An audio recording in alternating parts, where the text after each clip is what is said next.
म कानुनको विद्यार्थी हुँ। यदि यो देशमा सबै कुरा ठिकठाक भइदिराखे भएदेखि म यसरी राजनीतिमा आइरहन पर्दैन थियो। राजनीति गर्नेहरूले नै राम्रो राजनीति गरिराखे भए म राजनीतिमा आइरहन पर्दैन थियो।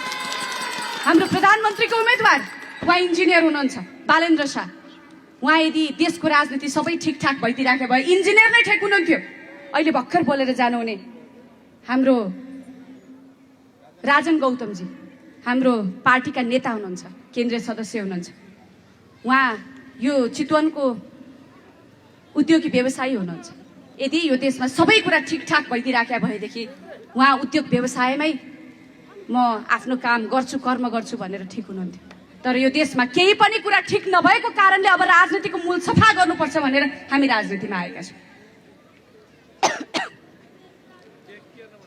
यो समाजमा तपाईँ हामीले देखेका छौँ, हिजोको दिनमा जनताहरूलाई सधैँभरि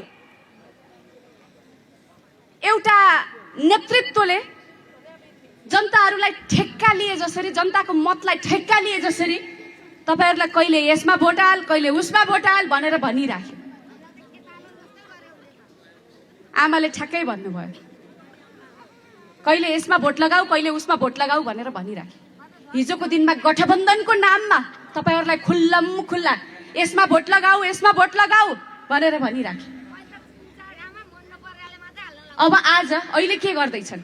जनताले प्रश्न गरे, खबरदारी गरे, ए हाम्रो विचारमाथि तिमीहरूले ठेक्का लिने, हाम्रो विचारलाई ठेक्का लिने, यो खबरदारी गर्दछौँ। त्यो गर्न पाइँदैन भनिसकेपछि आज बन्द कोठामा ठेक्का हुँदैछ अरे, तपाईँहरूको ठेक्का लाइँदैछ अरे।